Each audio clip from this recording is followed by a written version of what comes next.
What's up, MPX addicts? Welcome to the MPX Rehab. I'm your host, the hashtag certified Mark J. Williams, here with my co-host as always, the voice of the MPX addicts, Kyle Smith. And this last week was Gauntlet for the Gold for 2023. And that was a good show. Yes, it was actually a very good show. It was very entertaining. Oh, yeah. Also, some surprises, It's for...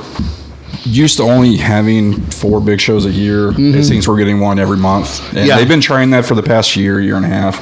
And this seems like this is the one that they're going to try to build around, for, I guess, May, technically. Yeah. So, but no, it was a very good show. Top to bottom, it was very good. Yeah, definitely. And I think it kind of sets the tone as, we're starting to get into the summer, and summer usually means for us Purple Rain. So...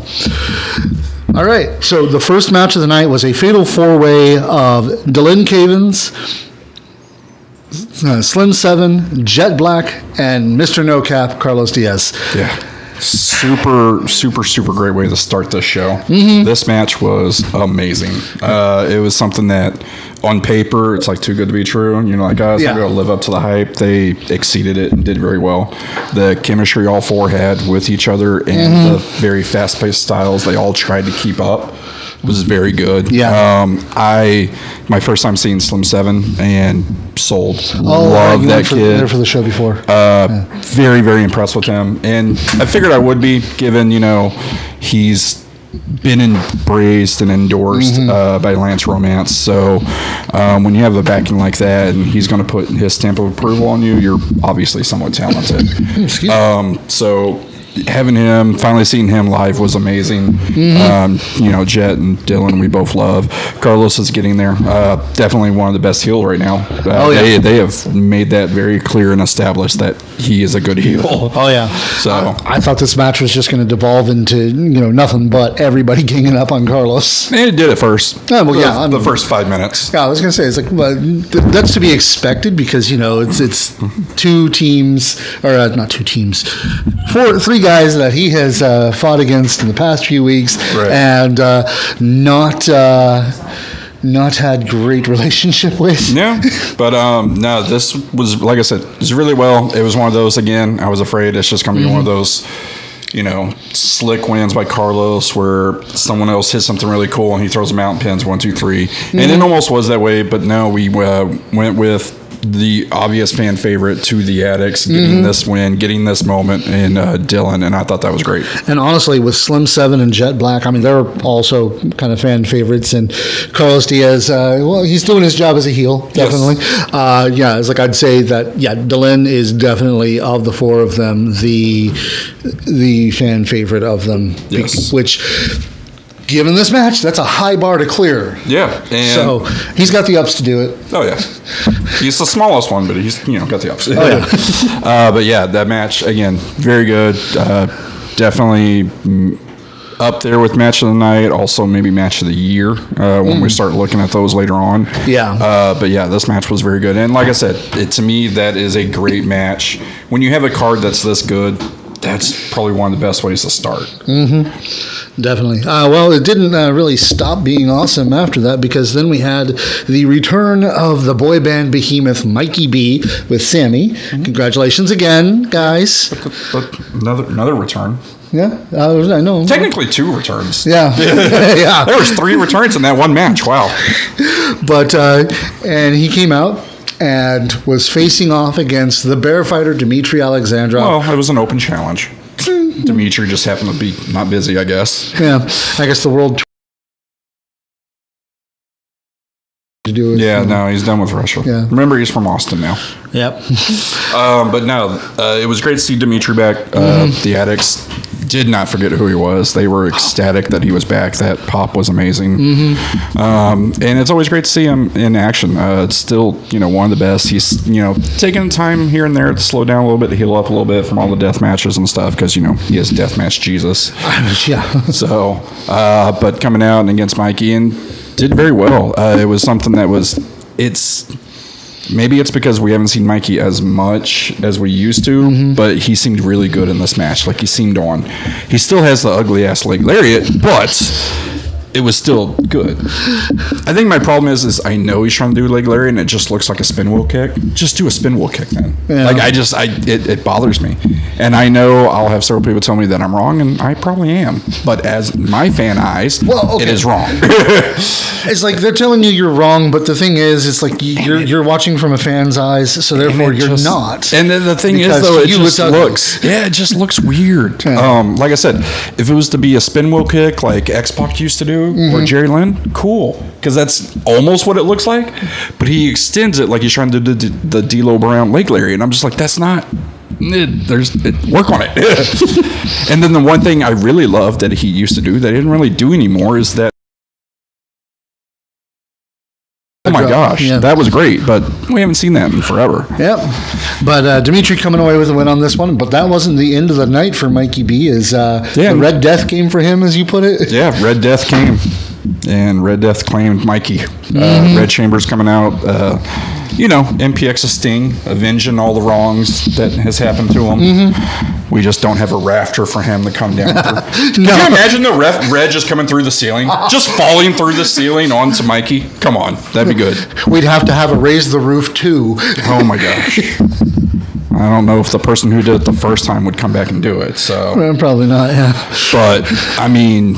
I enjoy it, and I like to see where we're going with it. The only thing that kind of got me about this one with Red was there was a lot more emotion after hitting Mikey, as opposed to where he usually just hit it and then kind of walked out. It was kind of very Sting, silent like. This one, he hit it, he grabbed the ropes, he got the addicts into it, he hugged the young trainees he has, the kids, Kids of Mayhem. And it's just one of those where it's like, no, just be solemn, be silent, be what you were, be the emo Red, whatever we were doing. That was going good for me, but I don't know, maybe he's wanting to go a different direction with it. I don't know. It's one of those where, and again, it all changes, and maybe it was just kind of a in the moment type of thing. Who knows? But no, I did like I said, I like the solemn MPX Sting that Red was doing. Yeah. I wish we would kind of stick with that. Yeah. But it was great to see Dimitri back picking up the win, even though he called out Red Spiral. Still picked up the win. So he's trying to disprove that curse. It's Mikey, though, so it's not that difficult. That's a joke. Then we had the I Quit match between Killicate and Hilda, and we said this may not be a great idea for Hilda. Yeah, and it wasn't. Nope. It was actually a very good match. A lot of people hate it. I enjoy when the ref has the mic and you actually hear it. And you hear them like, no, or God, no, or of course, I like whatever they say. I enjoy that. There's a lot of people that are like, oh, that's dumb. Why are they doing that? And I'm like, no, I like it. It leaves no question. You know? Exactly. I enjoy when the I Quit matches have that as opposed to you just believing the ref said I quit. So I enjoyed that. And again, this is one of those things where the more we see of Hilda, the more impressive she is. But it was great, and it was one of those, again, like I said, I was afraid going into it that they're just going to have Hilda win. It really does nothing and stuff like that, and then they totally didn't. It was Kate getting the win, and very kind of dominantly almost. Yeah, I mean, it's like this kind of match is very much her wheelhouse. Right. Hilda was, how Kate said it in her promo, that Hilda was kind of crazy for this. Yeah. I actually have to admit,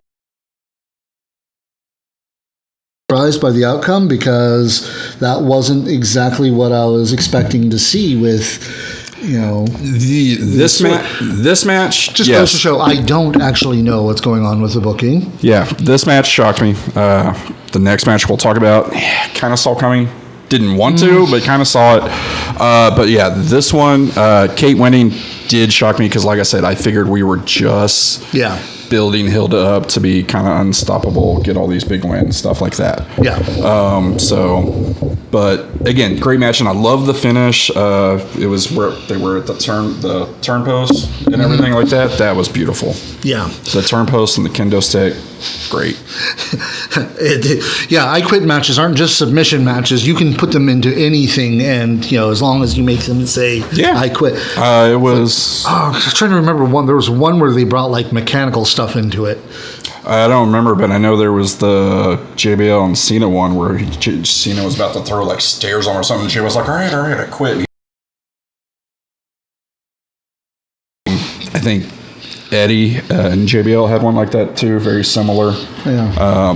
There was that one, or no, that was Last Man Standing with Batista where he was tied up and couldn't get up. That was great. God, yeah. That was good. I like that. When you do something different, it's always cool. Like the Crypt match where all the Impact players are, taped to the barricades except for Jamie, and Dave somehow breaks away and has to say, all right, I quit. Like he saved Jamie. Yeah. And then, of course, they all have to break up. That was cool. That's a good way to do a different variation of those matches. Yeah, I liked it. Then we had the MPX Addicts Championship match as Sky de Lacrimosa went to defend his championship against the hero Aaron Eagle. It had to end sometime. I guess, and yeah. And this was a good ending because it's going back to the original story. Yeah. Like I liked it. I thought, like I said, I kind of saw it coming.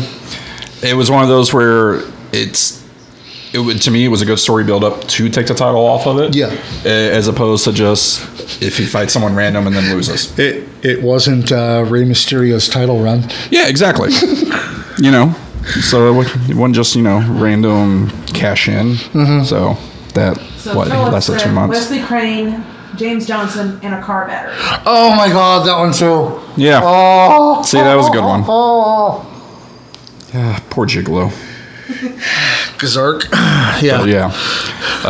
Yeah, Sky and Eagle was great. Obviously, I don't think this story is over. Yeah. Just with the way the match ended. Because there's already been proof, people have already said online and showed the pictures that Pulver did. It wasn't just pictures, there was video. Yeah, there's that too. The low blow. Yes. But again, ref didn't see it, so it's technically legal. It's not legal, it's just he didn't get caught. There's a difference. Yeah, is there? Yeah. I don't think so. As long as the ref doesn't see it, it's still legal technically. If you're not cheating, you're not trying. It's okay. Like I said, if Aaron Eagle wants to talk about people being in his shadow, remember, Kari, that belt has been cashed in on before with the Prospect Championship. Stop. No. Yeah. Dave did it. Hell Sagan. It's the one thing I hate Dave for. There's probably several other things I hate Dave for, but that's one that is main there. But no, the match I said was good. I really like every time Eagle has, the entrance music, and then whenever he wins, it's a different hero song. I like that. It's really cool. If they're going back to that, I'm very glad for that. Yeah, because it's like that was a lot of fun. Don't get me wrong, I really like the use of "Hero" by Chad Kroger and Josie Scott. Oh, like I said, keep that the entrance. That is the best entrance that he has, because he also gets to do the pose for however long and stuff like that. But that winning one at the end where it changes, I like it. Yeah. Then we had the Beyond Blood tag match, and with the way this story was going, with the fact that it was, the instigators were horsepower this entire time, I'll admit, I was expecting to see, the Children of the Scorn come out on top on this. I was going to say, this one kind of shocked me a little bit. Yeah. Just one, given the match type it is, Gabe. It seems a lot more the Children of Scorn. It is. It is very more Gabe and Tommy as to Eddie and Nate, which, granted, I have not seen a lot of Eddie and Nate. I know Nate has done a couple of those Hell and Back matches, which are some of the most brutal matches from the clips I've seen. And then Eddie, I think, has done one or so. So I just didn't know they're hardcore. Of course, Gabe bled first and bled the most and looked the best. I was going to say that's Gabe. Gabe, he has that very Kevin Owens quality to him. He has the right formula of beer, aspirin, whatever the fuck he does to make his blood go like that. It's great. Yeah. He's definitely learned how to bleed very well. Hardcore and death matches do suit him if he was to further that. Both of them, really, but yeah. Yeah, Tommy too. And then I want to say Eddie was next. And then I don't know if Nate ever bled. I think they all four eventually bled, but I think Nate was literally at the end. I saw a picture. Yeah, Nate had blood on him. Okay, so they all four did eventually bleed. It was one of those that Gabe was immediate. Gabe was the first minute or so, and then it was. It's kind of like Matlock in that aspect. He can take headshots, but he'll bleed easy. But yeah, very good match, very physical. Was good. Like I said, outcome a little surprising, given horsepower. Yeah. And then we'll talk about it next week. But it's. My major hope was where we're going. Yeah, it's like my major hope was that this wasn't just horsepower is going to come in and they're going to, have a quick feud with. The Children of the Scorn. Right. I was about to say the old name. You can say the boys. I still call them the boys. But it was like they were going to have a quick rivalry there, and then we were never going to see horsepower again. Yeah, and it seems like we might be getting horsepower a lot more. So and I'm really hoping that's not the same case with Kate, because it was really cool to see her back and doing all the stuff she's doing, and then has a quick 3 week rivalry with Hilda, and then. Yeah, hopefully maybe we can do, because obviously before Erica got injured, they were going to do something with Hilda and Erica. Yeah. They were building something with that so that Hilda does have a feud that can keep her going and keep having matches. Maybe Kate can be that replacement if she's available, because obviously Kate's one of the more busier ones. There's also, Morgan was great with Hilda. It was great to see that again. It'd just be nice to see Morgan back again. Yeah. I mean, there's a lot that, they could bring in, but... It's like Richard always said when we were like, oh, yeah, we want to do this, do that. And he goes, yeah, you have all your toys. You don't get to use them all at the same time. Yeah. There's, bookings and doing this and doing that. So while, yes, there are some that are kind of guaranteed to always be here, others aren't. So, and it's some of the ones that are like Exodus used to be here all the time. We love Exodus. Exodus is still here a lot. We're seeing him less and less though. How much longer though? Because even he says he doesn't know how much longer he's going to be a free agent. Exactly. So it's one of those where, and we are very grateful for that. It's good to see them while we have them. Yes, we obviously as fans want them longer, but they're busier elsewhere. But then, of course, we have the main event, the one everybody came to see, the Gauntlet for the gold, and oh man, this did not turn out well. I mean, it turned out like we expected. We called it weeks ago. Yeah. We knew that. We knew Tatum would be six, and Tatum would, win. Yeah.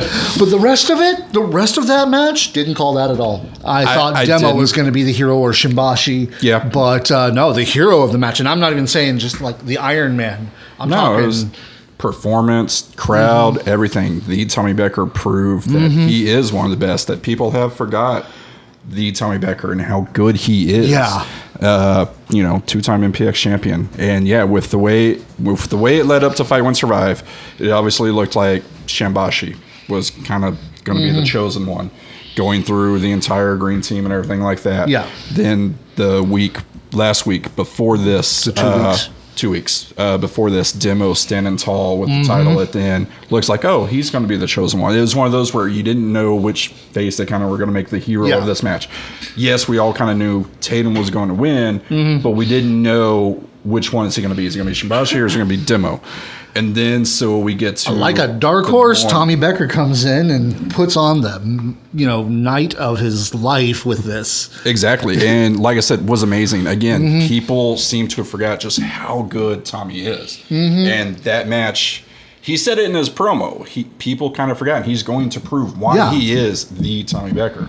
Yeah, and the performance was amazing. I'm going to be perfectly honest. After this and seeing a lot of the reactions I've seen around it and everything, this would be a perfect time to turn Tommy face again. And I think they are just... Have him be the one to make that trek to get his... initially to Tatum in the first place, and then, Yeah, I feel like they might, and I think they will. I think Tommy is going to be a face now, just based off the reactions from the crowd, the videos they played after that and everything like that. I do think it is. The only thing I really, really hate about that was I was enjoying Brutal Becker. Yeah. Brutal Becker was so good, and it was a different take that we haven't seen on Tommy before. Yeah. So seeing Tommy kind of come back to the fun-loving face, while yes, I like it, I don't know if I'm ready for it yet because the Brutal Becker thing was good. Yeah, no, that's the thing. I love all of Tommy Becker's iterations, I guess you could say. It's like, because I loved him. Bizarro Tommy was great. The goofball heels that he and Ryan would be were just fantastic. I loved watching them. When they got serious and started beating the crap out of everybody, then that was awesome too. His run as MPX champion the first time. That was a lot of fun because it was all very much it was like, wait. I have never actually lost. It's true. Kind of lawyering his way into getting the championship. Yeah. Excuse me. But he just like all of that. And the Brutal Becker was nice. I think he can keep that one in his back pocket to go back to. Yeah. If, he goes face and it works for a while and then, kind of because it is Tommy. It's going to happen. Oh yeah, eventually. But yeah, and then like I said, to start out him and Shimbashi, I thought was really good. Because like I said, it's when we were laying it out 2 weeks ago when we were talking about it. To me, it had to be Shimbashi. Because again, there was no point to have that match with Tommy and Demo. And then have Demo come out too. It's like, what was the fucking point of the match then? No, it's like when I thought about that for more than a couple of seconds, I was like, yeah you're right. So obviously, like I think this is exactly how that was. Like, it's got to be Shimbashi, then Demo, then Schaefer, then Tatum. Like that made the most sense. And that's exactly what it did, and that was great. Because again, you're getting Tommy past the two faces that the addicts are absolutely there for, that they want to win. Once they're done and it becomes Schaefer, Tatum, and Tommy, they're gonna go for Tommy. Yeah. And then the matches he put on with Shimbashi, with Demo, with Schaefer, and then Tatum at the end. It literally was kind of building, like, yes, we all knew Tatum was going to win. But there were moments in the finals of Tommy and Tatum were like, oh, crap, are they actually going to do this? He's worked his ass off this entire match. The crowd is fully behind him. He's done amazing. They might actually do it. And then, of course, Tatum wins. Yeah. And the thing is like, part of me thought that would be the swerve because, honestly, when you look at it, like I said, he was the dark horse of the match. Because we talked about Shimbashi being the hero because of Fight Win Survive. Right. Demo being the hero because of the 2 intervening weeks. Schaefer, we're both sitting here going, well, they've got to pull the trigger on him eventually. Yeah, we've only said that for 4 years, though. Yeah. So. They're never going to do it at this point. He's going to get the dusty finish. Oh, yeah. But it's like, of all of them, we never said, it's like, oh, yeah, Tommy's going to win it. I mean, we considered him a threat because former two-time He's a MPX. two-time MPX champion. He should be a threat. But it didn't gel in our heads completely that, oh, crap, Tommy could take it. No. But it's like the match with him and Demo. Tommy went out. I was like, that's the best one to do an Iron Man with. It's either going to be Tommy or Schaefer. And people laugh at Schaefer. Schaefer can go. Oh, yeah. Schaefer can easily do a really long match if given the opportunity. He doesn't, being a bigger wrestler, he does not get the opportunity. Guys like Schaefer and Brick and all these other big Demo, these bigger athletes, they can actually go a while. Remedy and Brick had an amazing match. And it's because they were actually given time and given, it wasn't the normal, hey, just do your big man shit. No, it was do what y'all want. And it was great. Yeah. But, yeah, it all came down to Tatum Manning. It was like, obviously, it kind of made sense because Tatum coming in fresh as number 6. Tommy's been through the ringer, having gone through 3 other guys. And unless they were really going to tell that hero story with Tommy Becker, this was the only outcome. Yeah. And again, with the way we're going with Tatum and everything, I don't see him losing in a match like this. Yeah. It's going to be some type of big story feud. It's either going to be Red finally getting his rematch. Now it could be maybe Tommy building up to get a rematch. It's going to be some type of big build-up. It's not just going to be a random match. And it's, as much as I like Kari and would like, I said that's why you should go after the Addicts Championship and take on Aaron Eagle. No, he shouldn't. Defending and winning the Prospect Championship, never mind. We've argued about that so many times. No. I'm teasing about it now. Yeah, but it's actually going to happen. That, or he's going to go for the tag titles and he'll find a partner. It's ridiculous. No. Let Prime Flight have one last go before before Exodus goes off to AEW. No. But that was Gauntlet for the Gold. Really great show with awesome matches, a lot of unexpected outcomes, and a couple of ones that we saw coming, but not in a bad way. No. And like I said, it's even though we know Tatum's going to win, the way it played out was phenomenal because there are moments that you forget for a split second what's going to happen. You're like, oh, Tommy Maddox. Oh, wait, no, it's not. But there are those moments, and that's what we like about wrestling and being fans is you get lost and sucked in those. Yeah, and it's like I've said before, it's not Tatum continuing to retain like this for the time that he has, and especially in the Indies. It's not like in WWE where Roman's retained for 3 years, and you're just like, okay, now what? Yeah, but even then, it's still fine. Like Roman has constantly put on great matches. Yeah, I mean, I'm not denying that.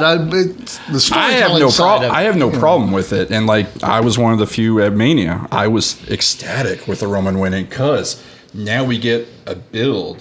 They have failed on that build so far. I was going to say, it's like everybody kept saying, failed it. Trust the psychology. They're going to build it up. They're going to build it up. With what now? Well, they're still got time. They still can get there.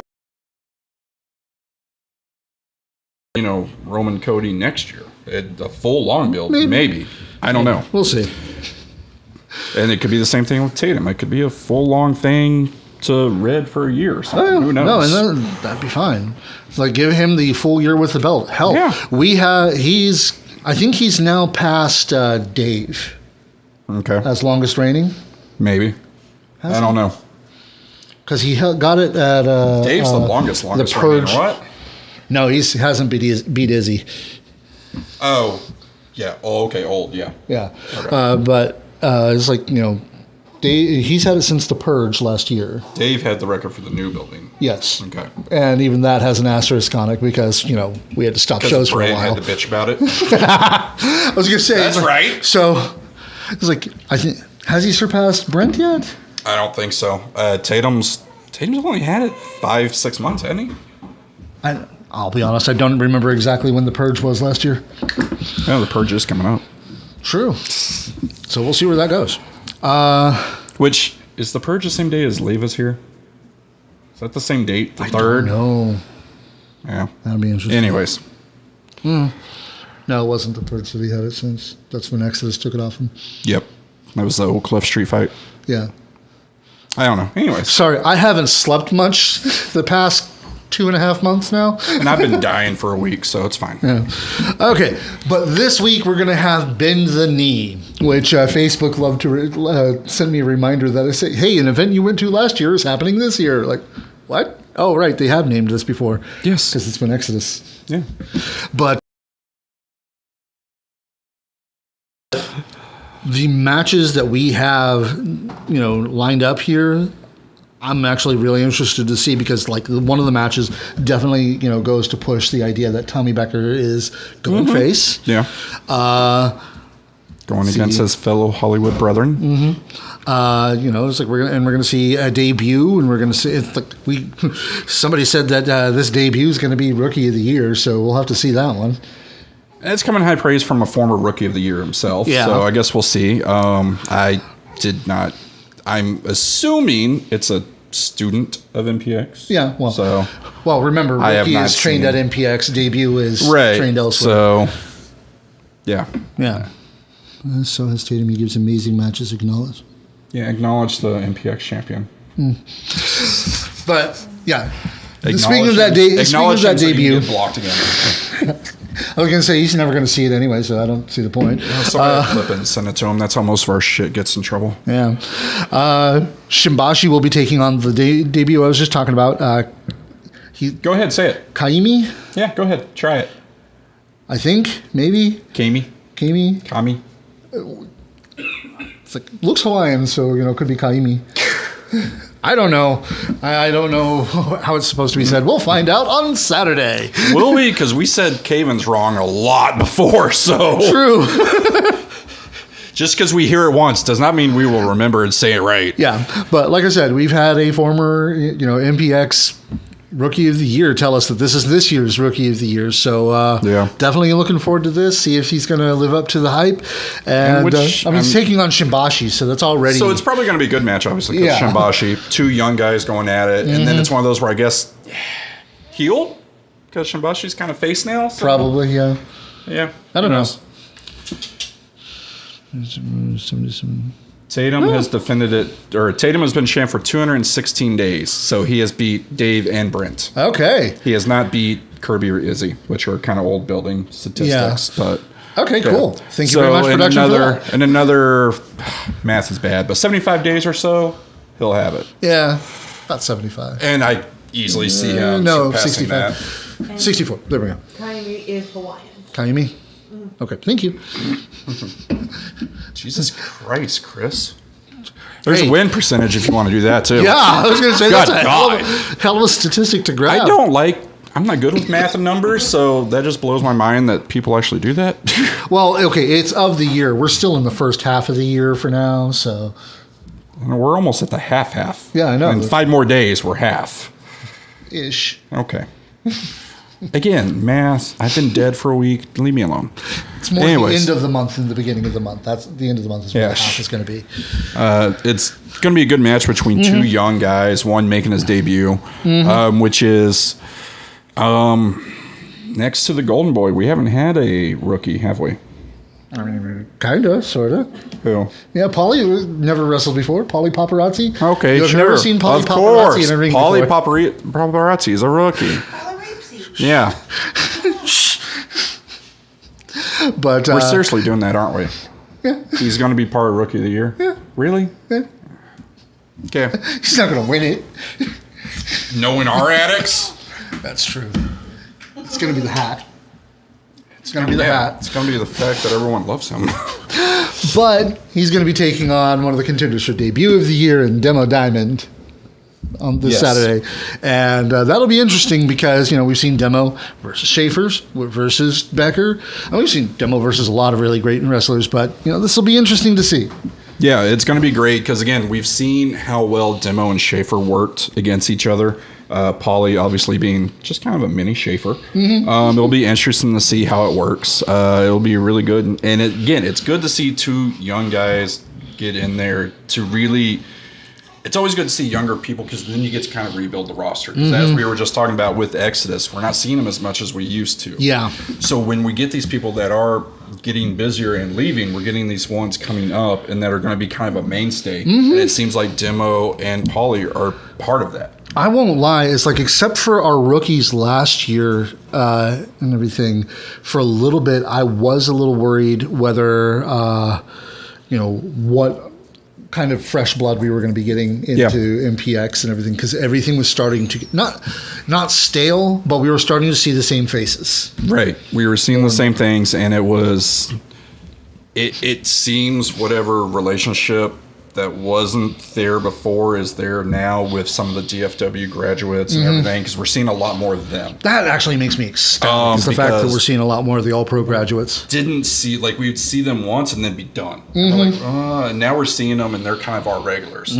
So that's great to see that has either mended or it's like they've kind of gone on their own. It's, it's great to see. The last time we had two all-pro graduates show up, a little bit separately, but everybody knew they were a tag team. We got Kari Wright and Exodus Prime. Right. Now we've got, Dylan Cavens and Demo Diamond. So it's like, hey, that's awesome too. Yeah. I'm just loving it. And, we're getting a lot more, some of the Houston town, like Purple Haze. We're getting a lot. So it's great to see. Love Purple Haze. But then there's also Tommy Becker versus Michael Schaefer. Like I said, this kind of pushes just a little more the whole idea that, Tommy's turning face on this, because now he's going to be facing the guy that, he had to face at the Gauntlet for the Gold. And it kind of helped cement that he was going that direction. Yeah, and it's also, again, it's that thing where, yes, this is what has been said, but it also could change where he goes, no, like, remember, they've teamed a couple times. When Schaefer comes like, no, remember. And one from Hollywood, California, one from Hollywood, Florida. And they decide, no, we're not going to fight each other, and they do a team against whatever tag team's there. It's just because it's there doesn't mean it happen. I'm still, again, I'm torn. I like Tommy Becker, and I think we could really do something with this kind of face push. But I'm really into the brutal Becker right now, and I don't want to see that go away. Yeah. We'll see. I'm looking forward to it. But we also have the MPX Tag Team Championship match with Horsepower securing that victory last week. They're getting a shot at the belts against Purple Haze this week. Now, we haven't seen Purple Haze for a bit, so... We haven't, and it's one of those where it's going to be a really good match, but I do think with everything Horsepower has done and said they're going to do, they take the titles and they win this match. Because if, in the end, if they don't, what was the point of everything they've been saying and destroying and building to get to this moment just to fail? Yeah. I see Horsepower, which again, obviously, if you're looking wise and stuff like that, they're local. It's easier to get them as opposed to Houston talent. Again, Purple Haze has held the titles. But it is Houston talent. A month and a half, and we've only seen them defend it twice. Well, then again, the past 4 weeks have been up by other things. You know, they did actually defend the tag team championships 2 weeks later. But it's like most of the concentration has been on Fight, Win, Survive, and we've seen a lot of the championship competition kind of pause for a moment. I think it would be good to put the titles on Horsepower. I think for their storyline and everything they're doing. I love Purple Haze. Everyone knows that. Everyone knows Stevie Hendricks, one of my favorites right now. But I think it would be right to take the titles, put it on Horsepower right now, because again, they are more local. You can get more matches and more title defenses out of them, and then you can build a Purple Haze comeback or a Scorn payback or something else. I mean, we have brilliant gyms still. Also, we could build them up. And that's the thing. There are a lot of tag teams, and I think while I hate hot potatoing a title, the tag titles are ones I think you can do that too. I think that's my only problem with the idea of putting the tag team belts on Horsepower is the fact that Purple Haze has gotten to defend them once. But and I think the only title you can hot potato is the tag title. I think when you have enough tag teams, there's also the prospect title, which is kind of half the point of it, but... Yeah, but now that's off the table. Yeah. We need something kind of now. Yes. And I think you can do it with that. And again, if you remember, think to the Attitude Era with Edge and Christian, the Hardys and Dudleys.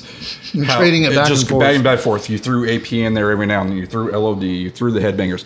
There were still enough tag teams to where even though it was changing every other week or so, it was still exciting and fun. Yeah. I think you can do that here as well, and I think this would be a good crowning achievement for everything Horsepower has done and said right now to do. And like Chris puts it, is like this could just be the start of a Purple Haze versus Horsepower, build up, because we had the long build up for Children of Scorn and Horsepower as well. Right. So, it's like we've gotten Purple Haze pretty reliably. Yeah, and it's one of those where it may not even be end of Scorn and Horsepower. Maybe Scorn plays mind games with Horsepower and costs them a win like they've done to the Scorn several times. Yeah, that's entirely possible. I mean, it could end up with our own version of the triple threat between the Dudleys, Hardys, and Edge and Christian. Get a ladder match with Purple Haze, Horsepower, and Scorn. I like that.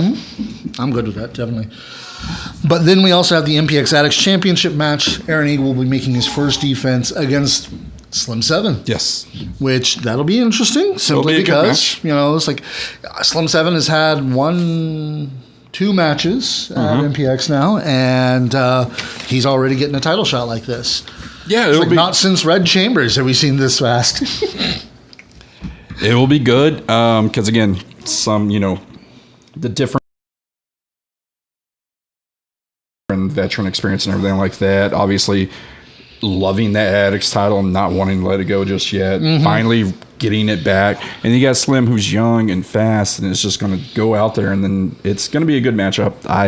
Obviously, Eagle's probably going to win. Yeah. But again, it's going to be a good, fun matchup, I think. Like we said, predictable doesn't mean bad. It just means, not at all. Like, okay, I can see how this is going to go. Let's have fun watching it happen. But yeah, no. And I'm looking forward to this because that's going to be, it's a different kind of competition and competitor for Slim 7 at MPX. Because we've seen him against Carlos Diaz, and that was a great, quick, high-flying match between the two. And then we've seen that Fatal 4-Way in which that was a good, chaotic... Yes. But it showed what he can do within that chaos, and he didn't lose his cool or anything like that. Right. I mean, given the school he comes from, that kind of makes sense. But so now he's going to be going up against a guy that is bigger than him in a championship stakes match. Yep. And, he's a fan favorite, but is he going to be able to hold up to the hero? Exactly. So I'm looking forward to it. Yes. Is what I'm saying. We also have the also appearing, of course, the MPX champion, Tatum Manning, front and center in that poster. I don't know if I'd say that he should have been front and center because, there's much better candidate for that further down on this list. Not really. Yeah, I mean, again, listen. No. Yeah. You know my thing on this, and I'm going to say it because I fucking hate it. Why is your champion, your main champion, a fucking also appearing? That's dumb. If he's going to be there, give him a match. Give him his own poster. It should not be just thrown in with everyone else. That is your fucking champion.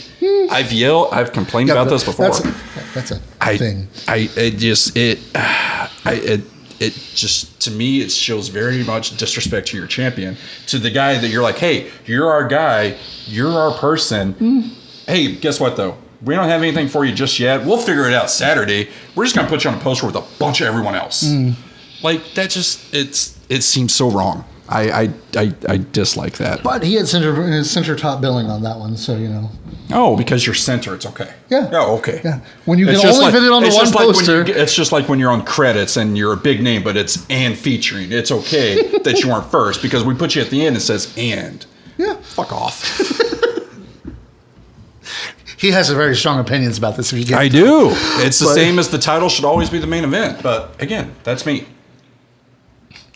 But we're also going to be seeing Mikey B and Sammy again. I'm not sure what they're going to be doing. Maybe they'll be calling out Red. Looking for Red, probably. Yeah. I mean, I think just about everybody else from that group is involved in something else at this point. Maybe. Jacob's not there. Yeah. As far as we know. Schaefer and therefore LP are going to be involved in one match. Polly Paparazzi's involved in a match. So, yeah. Well, Red's got to go to Thailand to get the frog, doesn't he? I think he's the one who stole the passport.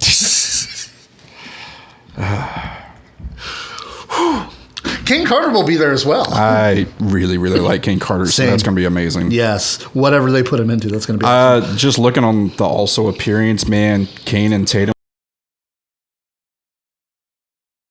Those are the two I would really want to see. The Texas Chainsaw, Sky de Lacrimosa, will be there. Wondering what's going to happen with him now. Eagle needs to watch his back. that definitely, yeah. MPX Prospect Champion, the reincarnation of excellence, Kari Wright will be there. So, Tatum, watch your back. Eagle, watch your back. Purple Haze. There you go. Jeez, go ahead. Depends on who's writing what. I mean, Matlock will be there, which is maybe fortunate or unfortunate for him, considering that El Jefe, Tony Snow, and Los Reyes de Infierno, got to get that pronunciation. ¿Qué? The Kings of Hell. Oh, okay. I think. Pretty sure. Tanner, you're inner San Antonio. I'm pretty sure it's Kings of Hell, but just because I love Latinas and Mexican culture does not mean I speak Spanish. But, so, I'm just saying. Unfortunately, and this is where I'm going to be completely serious and break kayfabe, with Aaron Sykes being out due to concussion symptoms and things like that. Man, I hope you get better. I really do. I know how much you love to be in the ring, so I hope that you are able to get back in the ring at some point. And we wish you all the best, man. Yeah. It's definitely bad that he went down the way he did. But, having Morte there and then El Jefe saying that he's bringing someone else in. That's going to be interesting. I was given some information that El Jefe has actually, left his villa in Cabo to come to Dallas and or Texas area and talk with a prospect, not the prospect champion. It's a different universe, folks. It works. It's the multiverse. I know, I'm totally down for that. But that's the multiverse. Yeah. But, he's been in talks with somebody for a while, and he assures all the sweat hogs that, Matlock's in danger. And I mean no disrespect when I say this. Mm-hmm. I really hope it's not Helio, just because we've already seen that group before. I asked. So I kind of don't want that to just kind of be a new thing, Mm-hmm. I did ask. He wouldn't even tell me. He wouldn't even tell his brother that who it is. But he did assure me it's going to have a major impact. Okay, so good. Yeah. El Hardacus. Oh God. I'd go full heel. Yeah, you would. Because that's all your loves right there. Hardacus and Tony. Just get Sebastian in there somewhere, and I'm just like... Jesus. Now I'll put him with the rest of the entourage, get the studio together, and then, there's that team. Ooh. It's like the corporate... It's like the corporate ministry, except your weird-ass version. Bring the Sons of Plunder in, have them be a heel tag team, too, I'm not even saying all together. I'm just saying, it's like all these heel groups of all my favorite guys. We just need Jamie back. He's the only one that can save us from this. Got Tony. Yeah, but you've already got him for your weird-ass stables. He's got his own stable. I got nothing to do with this one. I'm just liaison, man. That's all. All right. But, yeah, so that's going to be it's going to be interesting. I'm definitely... So we have to be careful about saying that one. So... It's called Bend the Knee. Who's actually... Oh, thank you. So, who's actually bending the knee, and who are we all recognizing as this champion? I'm guessing that for a lot of it, it'll be, the MPX champion, the very dominant MPX champion. I'm not going to lie. Oh, because he's front and center on the poster, so it's A-OK. Yeah, right? Okay. Front and center, up top billing, Yeah. But it's, there's also the hand of the king, El Jefe, Tony Snow. Yep. So, could be. We'll see. But I'm looking forward to that. Make sure you have your tickets for this Saturday. Or I hope they're going to cast this one on Twitch and we're not just going to get it a few days later again. We'll see. I'll probably be there. Yeah. Oh, I'll be there. I've got to support my bro. Oh, there you go. Yeah. And, make sure you follow us on Facebook, YouTube, Twitch. Just search for Certified Mark Productions on any of these platforms. You will find us and be able to watch all of this. To include, make sure you tune back in just a bit as the Shining Truth Demo Diamond will be joining us here in the studio. It's definitely looking forward to that one. Yes. It's going to be exciting. It's going to be filled with a bunch of your nerd talk, isn't it? Oh, absolutely. Don't you know it's Geek Pride Day, dude? Damn it. Keep it kayfabe. Mark out. See y'all Saturday. Well, in a few minutes, really.